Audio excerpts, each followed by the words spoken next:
तुमने ही कहा था तन्वी कि एक लड़का अगर एक लड़की को सिंदूर लगा दे तो उनकी शादी हो जाती है। तो लो, हो गई आज हमारी शादी। अब तुम मेरी से मेरी तुम किसी और से शादी नहीं कर सकती, तुम किसी और की नहीं हो सकती, तुम सिर्फ मेरी हो, इस चरम से उस चरम तक तुम सिर्फ मेरी होगी तन्वी, सिर्फ मेरी। तन्वी, जो मैंने आज किया बिल्कुल सही है, जो तुम करने आई तो बिल्कुल गलत था, बिल्कुल। तुम अपने आप को कुर्बान नहीं कर सकती लोगों के लिए। बस तन्वी, बस दूसरों की अपनी खुशियां कुर्बान मत करो। हमेशा तुम दूसरों के बारे में सोचते, कभी पापा जी, कभी चाची, कभी तनु, और तो उस पवन के बारे में। तुमने हमेशा पूरी दुनिया के बारे में सोचा, तुमने कभी मेरे बारे में नहीं सोचा, मेरी खुशियों के बारे में कभी नहीं सोचा, मुझे कैसा लगेगा, कभी नहीं। तुम जानते हो मैं तुमसे कितना प्यार करता हूँ तन्वी, मुझे खुद नहीं पता मैं तुमसे कितना प्यार करता हूँ। शायद प्यार को नहीं पता होगा मैं तुमसे कितना प्यार करता हूँ, पागलों की तरह मैं तुमसे प्यार करता हूँ। तो दुनिया में शायद ऐसी कोई किताब होगी, कोई ऐसा लफ्ज होगा जो बयां कर सके मैं तुमसे कितना प्यार करता हूँ। मैं तुमसे बहुत प्यार करता हूँ तन्वी, इतना प्यार शायद रोमियो जूलियट, लैला मजनू, शिरीन फरहाद ने नहीं किया होगा, मुझसे कई गुना ज्यादा मैं तुमसे प्यार करता हूँ। हाँ तन्वी, मैं तुमसे बहुत प्यार करता हूँ, अपनी जिंदगी, अपनी जान से ज्यादा तुमसे प्यार करता हूँ।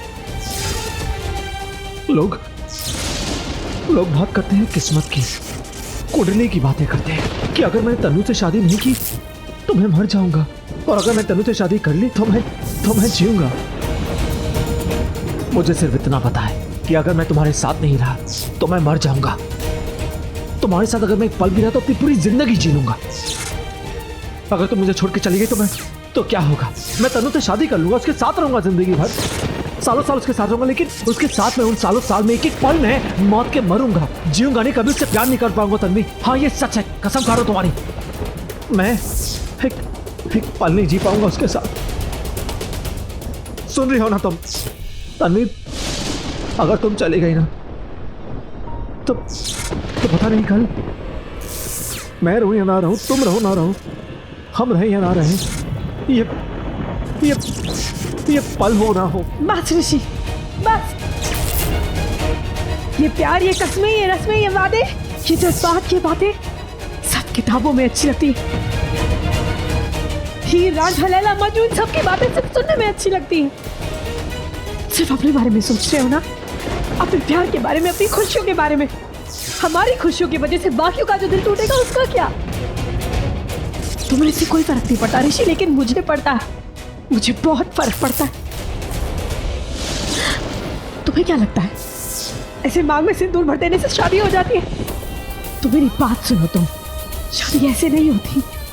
पूरे समाज में रीति रिवाजों के साथ होती है शादी, आदमी को साक्षी मांग के साथ पैरों के साथ होती है शादी, रस्मों कस्मों के साथ होती है शादी। झूठ, झूठ, सब झूठ है। परंपराओं का पहनावा है, दिखावा है ये सब। ये रीति, ये रिवाज, ये सब हम इंसानों ने बनाए हैं, इस समाज ने बनाए हैं, उस भगवान ने नहीं। अरे सच्ची शादी तो वो होती है जो भगवान के साक्षी में की जाती है।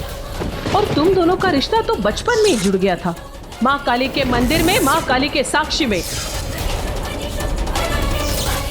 उस वक्त बचपन में जब पहली बार तुम दोनों का रिश्ता जुड़ा था तब भी माँ काली तुम्हारे सामने थी, और आज जब इतने सालों बाद फिर से तुम एक हो गए हो तब भी माँ काली तुम्हारे सामने है।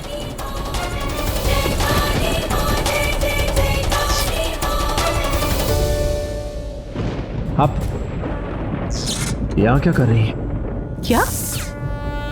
क्या तुम लोग नहीं जानते कि ये मेरा घर है? इसका मतलब तुम लोग जानबूझकर यहाँ नहीं आए? इसका मतलब तुम लोग ये नहीं जानते थे कि मैं यहाँ आऊंगी? इसका मतलब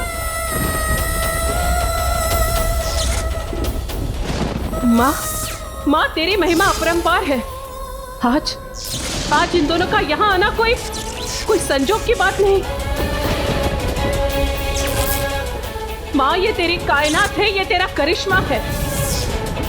लेकिन माँ तुम मुझसे क्या करवाना चाहती है?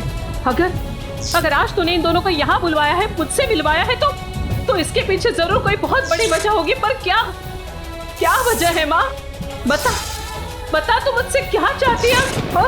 और इन दोनों के प्रेम कहानी में मेरा क्या किरदार है माँ? बता, मुझे बता।